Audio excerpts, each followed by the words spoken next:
Hey guys what is up people, this is Abhishek, master digital officer Vedant. तो कैसी चल रही है बच्चों जिंदगी? आई नो आपके एग्जामिनेशन के लिए सिर्फ अभी एक हफ्ता बचा हुआ है, लेकिन मुझे पूरा यकीन है कि आप अपने पूरे जोर से पढ़े हुए हो भाई। टॉप करना है या तो भाई पूरे मार्क्स लाने हैं। जितना आपने पूरी साल मेहनत की उसको पूरा भर कर लाना है भाई साहब। ये पूरा जोश आपके अंदर होगा। जोश नहीं है तो अपने अंदर जोश जगाओ, क्योंकि बहुत इंपॉर्टेंट है अपने अंदर वो कॉन्फिडेंस को बरकरार रखना। बहुत इंपॉर्टेंट है अपने अंदर उस कॉन्फिडेंस को लेकर भी आना, है ना। तो आज मैं आपको बताने वाला हूँ वो 7 टिप्स, और वो 7 से 8 टिप्स जो मेरे ख्याल से मैं ये जो लास्ट 7 डेज में आप अप्लाई कर सकते हो। ये ऑफ कोर्स मैं आपको टाइम टेबल नहीं बताने वाला हूँ, आपको ये नहीं बताने वाला हूँ कि रिवीजन कैसे करना है, क्योंकि पहला एग्जाम इंग्लिश एग्जामिनेशन है। और मेरे ख्याल से कल ओशन मैम, हमारी प्यारी सी मैम, कल एक बहुत अच्छा सेशन ले भी रही है। कल मतलब कि आज ही एक सेशन बहुत अच्छा ले रही है वो, कि एग्जाम रिवीजन कैसे करना है इंग्लिश का इन दी लास्ट 7 डेज। तो उनसे बेटर भाई इंग्लिश एग्जामिनेशन के लिए रिवीजन कैसे करनी होती है मैं कैसे बता सकता हूँ, है ना। लेकिन मैं आपको एक चीज बहुत इंपॉर्टेंट बता सकता हूँ कि जो आपका नॉन एकेडमिक पार्ट है ना, जहां पर आप लोगों को सबसे ज्यादा प्रॉब्लम होती है, मतलब यार पढ़ाई करना एक लेवल तक होता है, उसके बाद उसके साइड में जो जो प्रॉब्लम्स होती है ना, जैसे प्रोक्रेस्टिनेशन हो गया, कॉन्फिडेंस का लेवल हो गया, स्ट्रेस हो गया, प्रेशर हो गया, ये सारी चीजें टाइम टेबल का भाग नहीं बन सकती है। ये सारी चीजें एक एकेडमिक स्ट्रैटेजी का भाग नहीं बन सकती है। तो ये आज मैं बताने वाला हूँ कि ये 7 दिन, आने वाले 7 दिनों में आपको इन सारी चीजों को हैंडल कैसे करना है। तो शुरू करते हैं। वीडियो छोटा सा होगा, अगर मजा आने लगे तो भाई make sure to share this video, hit the like button और कमेंट्स मुझे बताना कि भाई कितना फोड़ने वाले हो इस वीडियो के बाद। ठीक है, तो शुरू करते हैं। सबसे पहला जो मेरा पॉइंट है, सबसे इंपॉर्टेंट भी है, उसको कहते हैं प्रोक्रेस्टिनेशन। ठीक है, इसका मतलब ये है चीजों को टालना। और ये देखा गया है, and out of a lot of scientific study it has been seen that students become the most biggest procrastinators during this last week of the examinations. जहां पे पहली बात ये होता है, जब किताब आपके सामने आती है, या तो ये सोचा जाता है कि यार ये तो मैंने पढ़ लिया, बाद में रिवाइज करते हैं, या तो फिर यार ये तो पहली बार देख रहा हूँ, इसको साइड में रखते हैं, कुछ और पढ़ लेते हैं, है ना। ये वाला जो चीज है ना भाई साहब, ये सबसे ज्यादा होता है। और या तो फिर ये टेंशन की वजह से भी हो सकता है, यार मुझसे नहीं होने वाला, ये मुझसे नहीं होगा ये, या तो फिर कभी भी हो जाता है यार तो बहुत हार्ड है, अरे यार ये तो बहुत ईजी है ना। तो इस वजह से चीजों को टालते रहना, टालते रहना, टालते रहना, और अचानक से फिर सुबह होती है और वो एग्जामिनेशन का दिन होता है। तो भाई जो भी किया हुआ इस पूरे साल, इन आखिरी 7 दिनों में कम से कम प्रोक्रेस्टिनेट बिल्कुल मत करना। जब भी आपका दिमाग चाहे, जब भी आपको भाई बोला जाए, कि आपका दिमाग कहता है कि यार चलो इसको बाद में कर लेते हैं, हमेशा अपने आप को कहे कि नहीं, क्यों करें बाद में, बाद कब आएगा, एग्जामिनेशन के बाद आएगा, नहीं एग्जामिनेशन से पहले करना है हमें। ठीक है, और वो जज्बा, वो विल पावर आपके अंदर से तभी आएगा जब आपका मोटिव स्ट्रांग होगा, जब आपको जो अचीव करना है वो बहुत बड़ा ड्रीम होगा आपके लिए, बहुत इंपॉर्टेंट होगा आपके लिए। अगर मेरे को सिर्फ 10th पास करना है तो इतना बड़ा मोटिव नहीं है वो, इतना बड़ा ड्रीम नहीं है वो कि आपका बॉडी चाहेगा कि मैं उठूं अपने ब्रेन के अगेंस्ट, दिल को टुकराते हुए मैं उठूं और उठाकर उस हार्ड टॉपिक या न्यूमेरिकल को सॉल्व करूं। नहीं करेगा वो दिमाग, क्यों करेगा। लेकिन जब हाँ ये बोलेगा आपका दिमाग कि भाई देख, ये नहीं करूंगा ना आज तो मेरा आगे वाला सपना जो है ना वो पूरा नहीं होगा, तब मैं उठाऊंगा। तो अपने मोटिव को स्ट्रॉन्ग करो, अपने ड्रीम को स्ट्रॉन्ग करो, तब जाके आप प्रोक्रेस्टिनेशन करना बंद करोगे। बात हो गई सिंपल। इसके बाद दूसरी प्रॉब्लम कहां होती है? दूसरी सबसे बड़ी प्रॉब्लम होती है, क्या बताऊं मैं, कॉन्फिडेंस लेवल की, है ना। कुछ बच्चों में ज्यादा होती है, कुछ बच्चों में कम होती है। बहुत ही कम बच्चे होते हैं जिनके अंदर बराबर कॉन्फिडेंस होता है, ज्यादा कम नहीं, है ना। अब यहाँ पर पूरे साल बच्चों ने मेहनत कर ली, 3-4 सैंपल पेपर सॉल्व कर लिए, पूरे पिछले 5 साल के प्रीवियस ईयर क्वेश्चन को सॉल्व कर दिया, सारे एकेडमिक रिफ्रेशर्स गाइड्स को सबको देख लिया। अब तो बच्चा हाथ में हाथ डर ऐसे बैठे हुआ कि करना क्या है, और बताओ क्या करना है। अब तुम्हें बोर हो गए कर ऐसा सेम सवाल कर बोर हो गए। अब जाहिर सी बात है, नेचुरली आप इंसान हो तो नेचुरली आपके अंदर आएगा थोड़ा सा कॉन्फिडेंस, ऊपर जाने लगेगा, है ना। तो अपने आप को याद जरूर दिलाना, देखो भाई ओवर कॉन्फिडेंट होकर मुझे कुछ मिलने नहीं वाला है। उसी एक सवाल को मैं अगर एक और प्रैक्टिस कर लूंगा तो मेरा कोई नुकसान नहीं होने वाला है ना। ऊपर से मेरा और अच्छा होगा, चलो एक और बार प्रैक्टिस कर लिया होगा। अपने वीकनेसेस पे काम करने के लिए गलतियां होना बहुत जरूरी होता है, तो अपने गलतियों पे काम करना बहुत जरूरी है। उन पे काम करेंगे हम। जो चीज मेरा काफी अच्छा गया, मैं एकदम स्ट्रांग हूं, उसको एक बार रिवाइज कर ले तो उसको और स्ट्रांग बनाते हैं, 11th 12th में काम आएगा, मेरे ड्रीम में काम आएगा।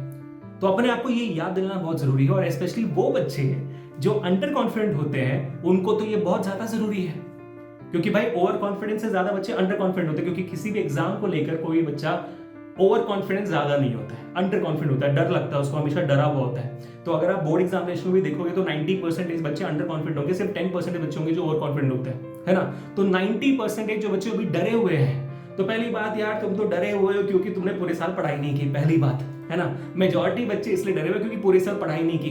तो अपने आप से एक्सपेक्टेशंस भी उतना मत रखना कि मतलब पढ़ाई की है, एक पढ़ाई नहीं की पूरे एक साल, तो एक साल जितना मार्क्स तो बिल्कुल नहीं आएगा, वो एक्सपेक्टेशन इतना, वो तो भाई ऐसे होता है कि आसमान से तारा तोड़कर आपके हाथों में गिर गया तब जाकर आपको बिना पढ़ाई के मार्क्स मिल जाते हैं, लेकिन हमेशा नहीं होता ऐसे, और सारे बच्चों के साथ भी नहीं होता ऐसे, ठीक है। तो अपने आप से एक्सपेक्टेशन ही इतनी रखना, जो बच्चे अभी पढ़ाई करना शुरू कर रहे हैं, आखिरी एक हफ्ते में बुक्स उठाकर देख रहे हैं, तो भाई इतनी एक्सपेक्ट करना कि मैं कैसे तैसे करके पास हो जाऊं। लेकिन जिन बच्चों ने मेहनत की है, पढ़ाई की है और प्रिपरेशन पूरी की है, लेकिन फिर भी कॉन्फिडेंस अंदर से नहीं आ रहा है, तो अपने आप से ये पूछो कि कॉन्फिडेंट क्यों नहीं हो कॉन्फिडेंट। जवाब आएगा। अगर जवाब नहीं आता है दिल से तो फिर मतलब ही नहीं है अंडर कॉन्फिडेंट रहने का। मतलब क्या है, सोच कर देखो, है ना। मुझे मिठाई नहीं खानी, क्यों नहीं खानी, मोटा हो जाऊंगा, रीजन है भाई, प्रॉपर रीजन है कि नहीं, बात खत्म हो गई। मुझे मिठाई नहीं खाना, क्यों नहीं खानी, मूड नहीं है, फिर 2-3 बार मिठाई दिखा दो मैं जाके खा लूंगा, फिर बात समझ में आई। तो ये एक्सट्रीमली इंपॉर्टेंट है कि आप अपने आप से पूछो कि मैं क्यों अंडर कॉन्फिडेंट हूं। जो जवाब आता है उस जवाब पे काम करो। मैं अंडर कॉन्फिडेंट इसलिए हूं क्योंकि मुझसे फिजिक्स के न्यूमेरिकल्स नहीं होते, मुझे मैथ्स के प्रॉब्लम्स नहीं होते, मुझे एसएसटी टाइम पे कंप्लीट नहीं होती, इंग्लिश में ग्रामेटिकल मिस्टेक्स होते हैं, केमिस्ट्री के इक्वेशंस नहीं हो पाते हैं, तो वो प्रॉब्लम है ना।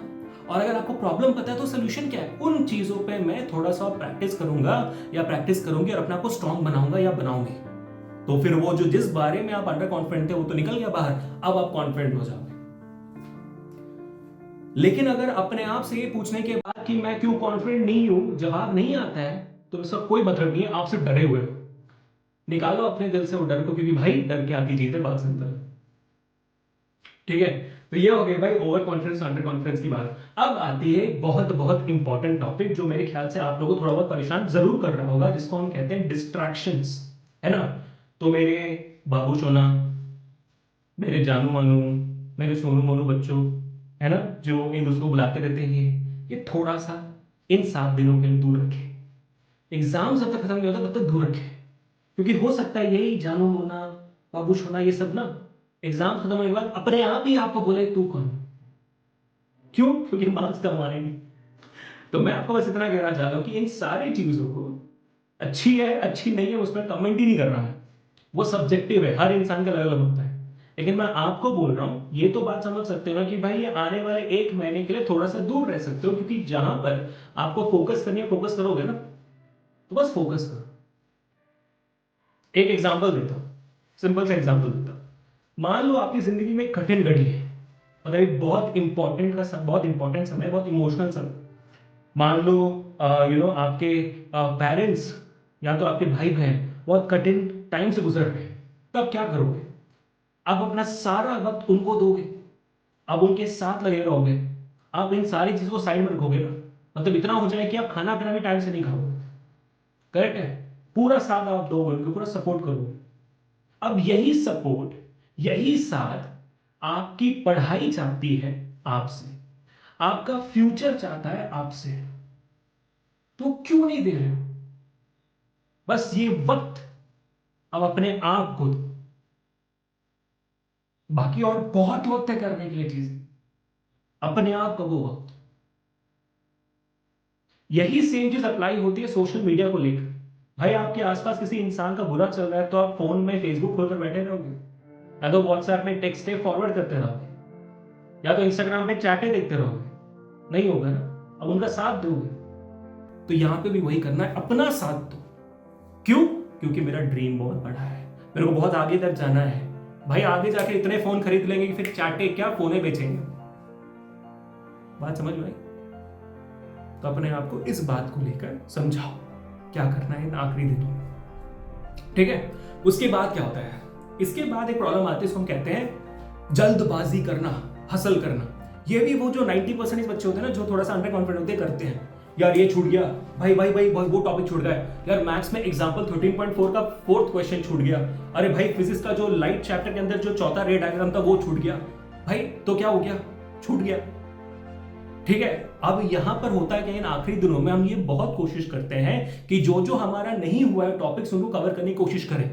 काफी अच्छी बात है, लेकिन अगर आप उन टॉपिक्स को कवर करने की कोशिश कर रहे हो जो आपका स्ट्रांग नहीं है, उन टॉपिक्स को छोड़कर जो आपका स्ट्रांग है, तो फिर गलत कर रहे हो।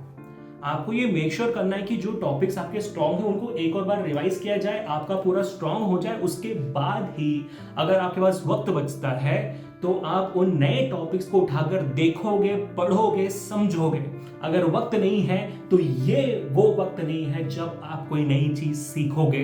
गलत बात हो गया।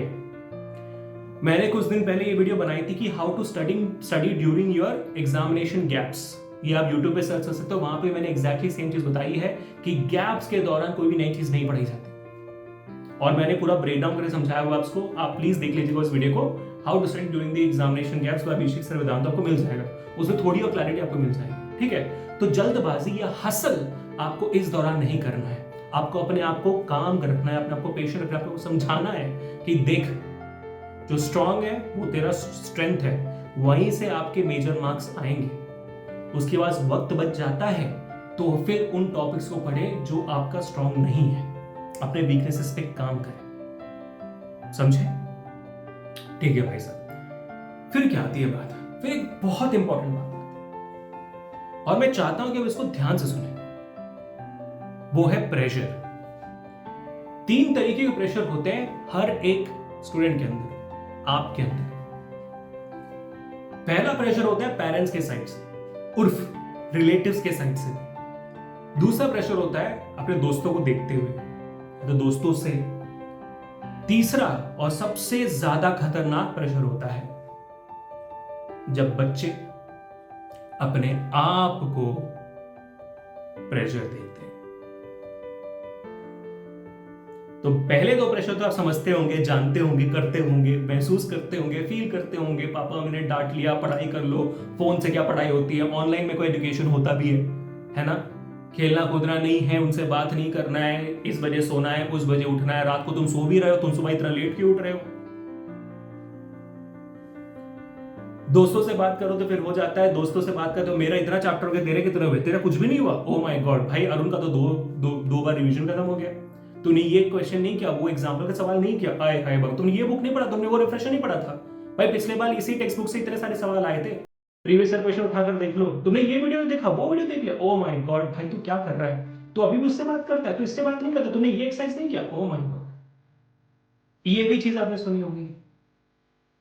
तो ये दोनों तो आप हर दिन डील करते हो, और मेरे ख्याल से जब पता है कि गर्म तवे को जाकर जब गर्म तवे को जाकर छुओगे प्रेशर छुओगे तो हाथ जलेगा। जब पता है जहर खाने से मौत होगी, और जब पता है प्रेशर लेने से आप ही का नुकसान होगा, तो काहे करते। अब यार देखो, ये वीडियो शायद आपके माँ बाप तक नहीं पहुंचे, शायद अगर दोस्तों तक ना पहुंचे, कोई फर्क नहीं पड़ता, क्योंकि वीडियो आप तक पहुंचेगी और मेरे को बस आप तक पहुंचे। क्यों? क्योंकि एक इंसान के लिए माहौल जैसा भी हो, एनवायरमेंट जैसा भी हो, उस इंसान के दिल में जो चल रहा होता है वो ज्यादा इंपॉर्टेंट है। वो कहते हैं ना, इंग्लिश में बहुत फेमस कोट है कि the same hot water which hardens the shell of the egg softens the potato. मतलब वही सेम गर्म पानी जो आलू को उबालकर सॉफ्ट कर देती है, वही गर्म पानी एक अंडे को सॉफ्ट होने से हार्ड कर देती है।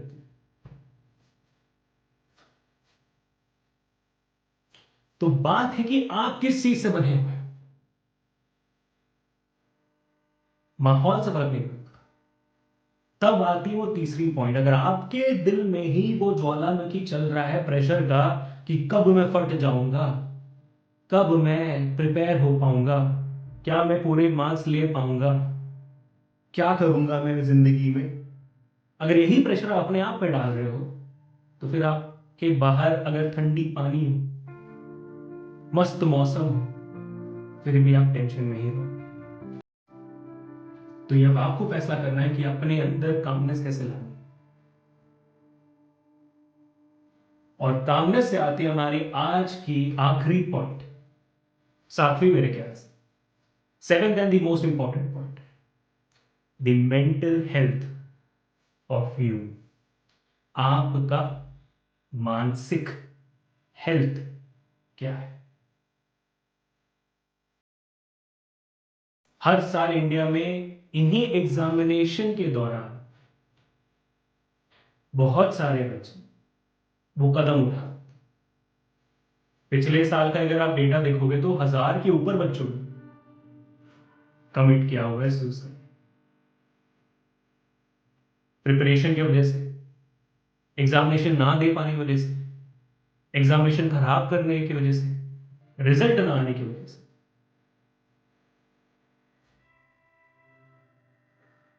ये तो नंबर हुआ जिन्होंने कमिट किया। अब उन नंबर्स का क्या जिन्होंने अपने दिल ही दिल में अपने आप को मार दी, जो डिप्रेशन में चले गए, वो नंबर्स कौन कैलकुलेट करेगा? तो बच्चों मैं आपसे सिर्फ एक ही चीज कहना चाहता हूं, एग्जामिनेशन में जो हो जो ना हो, प्रिपरेशन के दौरान जो हो जो ना हो, इसको एक खेल की तरह समझना। जैसे मान लो कबड्डी खेलने जा रहे हो, क्रिकेट खेलने जा रहे हो, कबड्डी होता है 1-1.5 घंटे का, क्रिकेट होता है 1-1.5 घंटे का, 50 ओवर खेले तो 3-3 घंटे का क्रिकेट होता है। तो आप उस ड्यूरेशन में अपनी जी जान लगा देते हो, आप सब कुछ देते हो, आप अपना 100% देते हो, क्योंकि as a normal human being आप अपना 100% दे सकते हो, उसके ऊपर नहीं दे सकते। आपने पूरी मेहनत कर दी, उसके बाद आप जीते आप हारे, लेकिन उस मैच के ओवर होने के बाद, उस गेम के ओवर होने के बाद, उस खेल खत्म होने के बाद आपके चेहरे पे दोबारा स्माइल होनी चाहिए, और होती भी होगी क्योंकि आपने पूरा दिया। You gave your everything and you came out well experienced. वही फीलिंग आपके अंदर होनी चाहिए। एग्जाम बुरा जाए, अच्छा जाए, मीडियम जाए, बहुत अच्छा जाए, जैसे भी, एग्जामिनेशन के बाद आपके चेहरे पे एक स्माइल होनी चाहिए, क्योंकि एग्जामिनेशन जैसा भी गया वो जा चुका, फिर आप कुछ नहीं कर सकते उसके साथ। And always remember that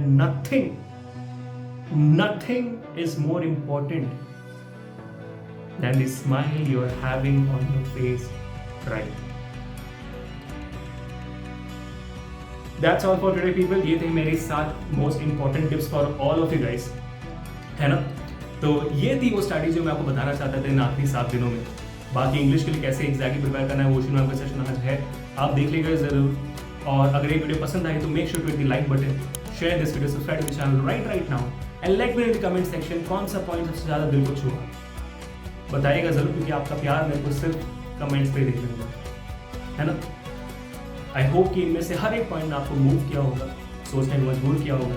मैंने आपको हर एक पॉइंट बताया भी और उनसे कैसे सामना करना है वो भी बताया।